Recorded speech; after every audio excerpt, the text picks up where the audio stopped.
All right, remember last time we looked at some synthetic division, right? I'm going to continue on with another example with synthetic division, then revisit the original problem, just to make sure you got this synthetic division down if we use this.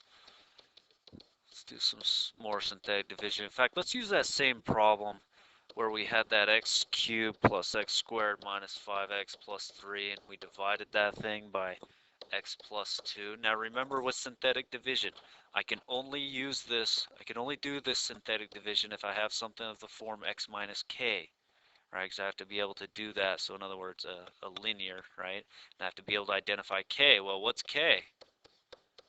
See how k is actually -2? K is -2. So I put the -2 right there in the box, okay? Now I put my coefficients. 1, 1, -5, 3. 1, it's got to go down perfectly by degree, right? If it doesn't, I got to put a 0 in. So 1, because it's 1x cubed, 1x squared. Next one should be something x. Yes, it is, -5. And then you got the 3 right there, right? The constant on the end. You say, that's where my remainder is going to be, right there. And then the process goes, drop the 1 down, 1. And then you multiply that number by the k right there. 1 times -2, -2.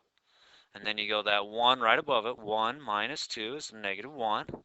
And then that -1 by the k, which is 2. -1 times -2 is 2. And then you go -5 plus the 2, -3. And then you go -3 times the -2 is 6. 3 plus 6 is 9, right? Now you got to interpret the answer. So it's 1, and it's 1 degree less than the original dividend. So it's 1x squared minus 1x, and I'll write it with it, minus 1x minus 3 plus this remainder, and I still put that thing over our divisor. Our divisor was x plus 2. Okay, you see that? That's our answer. Of course, I don't need the 1's right there. So it'd be x squared minus x minus 3 plus 9 all over x minus 2. Again, that is the exact same thing as going through this process, right? And getting your answer, which your answer will be x squared minus x minus 3. And I'm going to say blah, blah, blah. Down here at the end, you're going to get this remainder of 9, right? So you say x squared minus x minus 3 plus 9 all over that x plus 2, right? So it's the exact same thing as doing polynomial long division, except it can shortcut it oftentimes. That synthetic division can shortcut it. Okay. Now let's go back to that problem that I kind of talked about a little bit there, and then I wanted to introduce synthetic division so we could actually do synthetic division with it. Okay, that problem said want us to factor this, x cubed f of x equals x cubed minus 19x minus 30, given f of 5 is 0. So I have no remainder. I have that point f of 5 equals 0. Remember, r equals f of k. So and notice that they're saying, hey, f of 5 is 0. So my remainder must be 0 when x is 5, correct? So I know when I'm factoring this thing, I know x minus k is a clean factor. Well, what's k? K is that 5, right? K is the 5 right there. So x minus 5 is a factor, for sure. Clean factor, right? In other words, it has no remainder. So now I can take this and divide it by x minus 5, and I'll put my answer right there. Okay, and I'll have a factor there, right? So I go to the side and I say, okay, what is x cubed minus 19x minus 30 all divided by x minus 5, and I do that, right? And we go through that synthetic division. So k is 5. Remember, we just did this 1 because 1x cubed, 0x squared minus 19x minus 30, sorry. And again, our remainder should be 0 when we do this. 1 goes straight down. 1 times 5, 5. 0 plus 5, 5. 5 times 5, 25. Negative 19 plus 25, 6. 6 times 5, 30. Negative 30 plus 30, 0. Answer, 1x squared plus 5x plus 6. And there's no remainder, right?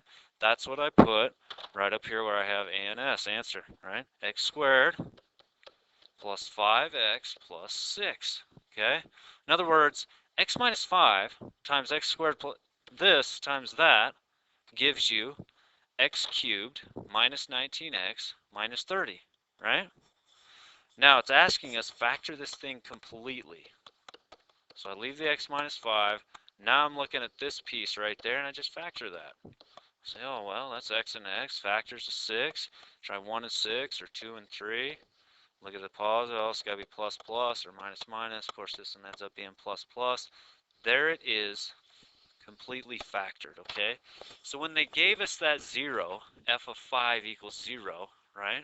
In other words, a point on the graph of the original function, it was giving us a factor. And so it could start us factoring that cubic, okay?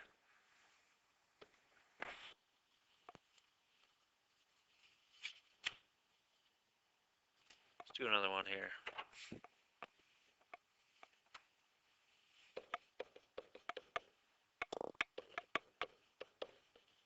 0 of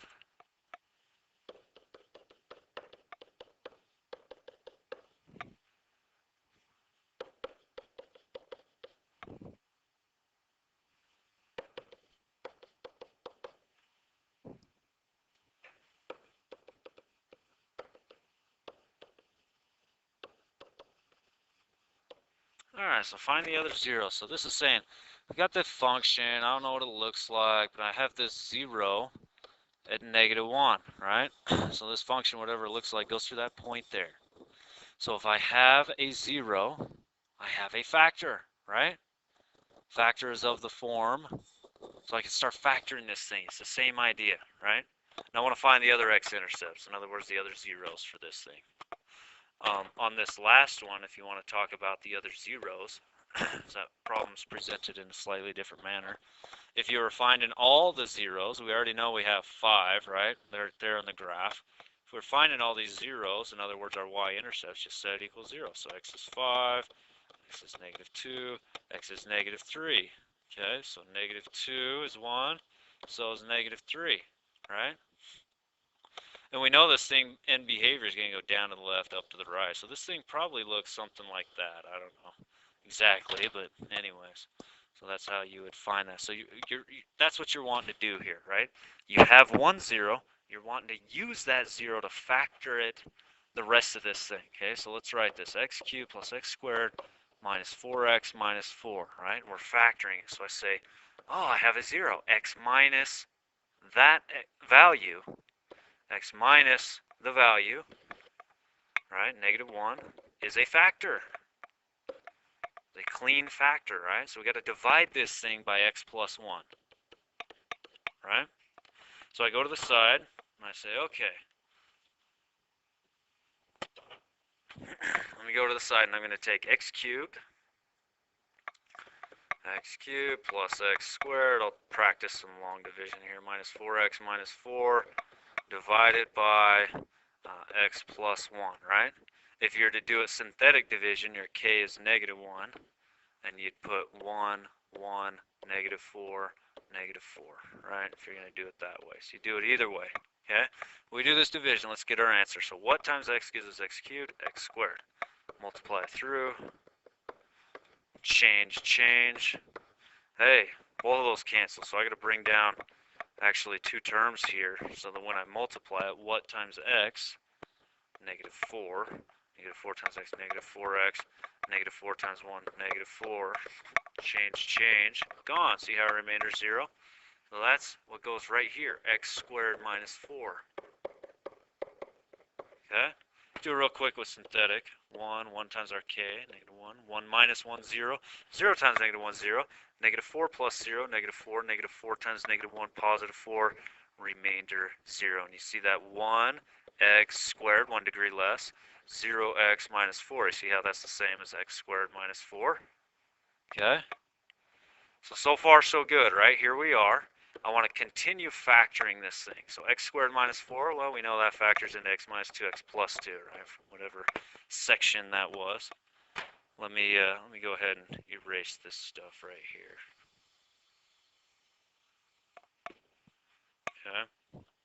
So here it is, completely factored, right? And we're finding the zeros. Remember, f of x equals this, right? Find our zeros. Find our y, our x-axis. X-intercepts, good grief. Can't write and talk at the same time. So x equals -1 from the zero product property to -2, right? So -1, we already knew that one. 2, there's that one. And -2, right? So there it is. And this one actually goes down to the right, down to the left, I'm sorry, up to the right. So who knows what this looks like. Something like that, probably. But now we have all our zeros. There's all our zeros. -1, 2, and -2. So what you do is you factor it. You take whatever zero they give you, you factor it down using that. Okay?